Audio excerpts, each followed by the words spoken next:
విక్రమ్ గౌడ్ పై కాల్పుల case mystery వీడిపోయింది. పోలీసులు అనుమానించినట్టుగానే కాల్పులు డ్రామాగా తేలిపోయింది. అప్పుల బారి నుంచి తప్పించుకునేందుకే సుపారీ గ్యాంగ్ తో విక్రమ్ గౌడే తనపై కాల్పులు జరిపించుకున్నాడు. ఇందుకోసం 3 వ్యక్తుల్ని పురమాయించాడు. అనంతపురానికి చెందిన ఆ 3ని బెంగళూరులో అదుపులోకి తీసుకున్నారు పోలీసులు. నిందితులు రాజశేఖర్, మురళి, రాజులను హైదరాబాద్ తీసుకువస్తున్నారు. విక్రమ్ పై కాల్పులకు ఉపయోగించిన తుపాకీని కూడా సీజ్ చేశారు. గత నెల 28వ తేదీ తెల్లవారుజామున ఫిలింనగర్ నివాసంలో విక్రమ్ గౌడ్ పై కాల్పులు జరిగాయన్న వార్త కలకలం సృష్టించింది. మాజీ మంత్రి ముఖేష్ గౌడ్ తనయుడు విక్రమ్ గౌడ్ పై ఎవరు జరిపారు, ఎందుకు జరిపారు అన్నది మిస్టరీగా మారింది. ఘటనా స్థలాన్ని పరిశీలించి క్లూస్ సేకరించిన పోలీసులు కేసును ఛాలెంజ్ గా తీసుకున్నారు.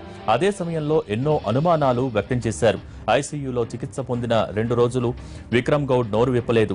ఆయన భార్య షిఫాలి చెప్పేదానికి, సెక్యూరిటీ గార్డ్ చెప్పిన దానికి, విక్రమ్ గౌడ్ చెప్పిన దానికి పొంతన లేకుండా పోయింది.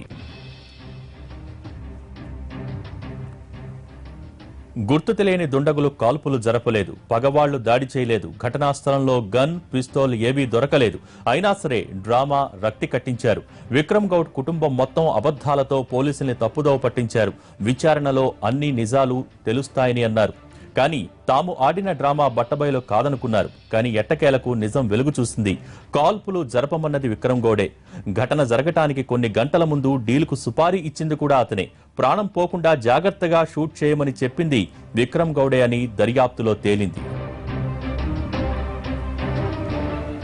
వ్యాపార, రాజకీయ, సినీ రంగాల్లో రాణించలేకపోయిన విక్రమ్ గౌడ్ పీకల్లోతు అప్పుల్లో కూరుకుపోయాడు. తండ్రి ముఖేష్ గౌడ్ నుంచి వచ్చిన ఆస్తులు కరిగిపోతున్నాయి. అప్పులిచ్చిన వాళ్ల నుంచి ఒత్తిళ్లు పెరిగిపోయాయి. దీనికి తోడు కుటుంబంలో సమస్యలు. వీటన్నింటి నుంచి బయటపడటానికి ఎంచుకున్న మార్గమే ఇది.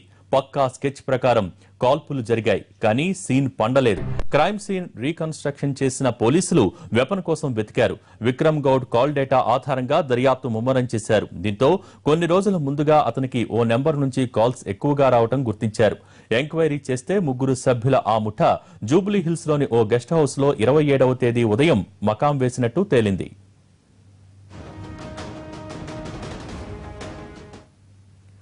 దర్గా దగ్గర అన్నదానం చేయడానికి వెళ్తున్న సమయంలో కాల్పులు జరిగాయని చెప్పారు విక్రమ్ గౌడ్ దంపతులు. కానీ అంతకు ముందే సుపారీ గ్యాంగ్ గౌడ్ ఇంట్లోకి ప్రవేశించారు. వారు ఇంట్లోకి వచ్చేలా సెక్యూరిటీకి తలుపులు తీసే ఉంచమని చెప్పాడు విక్రమ్ గౌడ్. గెస్ట్ హౌస్ లో సుపారీ గ్యాంగ్ తో అర్ధరాత్రి వరకు మంతనాలు జరిపి ఇంట్లోకి వస్తూ ఈ మాట చెప్పాడు. పక్కా వ్యూహం ప్రకారం దర్యాప్తు సమయంలో చాలా ఆలస్యంగా నోరు విప్పాడు విక్రమ్ గౌడ్. ఎందుకంటే నిందితులు సేఫ్ జోన్లోకి రాష్ట్రం దాటేసేందుకు మౌనాన్ని ఆశ్రయించాడు. బుల్లెట్లు శరీరంలోకి దూసుకు వెళ్లిన తీరు, పలు ప్రాంతాల్లో సీసీ కెమెరాల ఫుటేజ్, సెల్ టవర్ల నుంచి వెళ్లిన కాల్స్, ఘటనా స్థలంలో 4 ఫుట్ ప్రింట్స్ ను పరిశీలించిన పోలీసులు ఇదంతా నాటకమే అని తేల్చడంతో కాల్పుల మిస్టరీ వీడింది. కాసేపట్లో కాల్పులకు సంబంధించి ఫోరెన్సిక్ రిపోర్ట్ కూడా దర్యాప్తు చేసిన పోలీసులకు అందనుంది.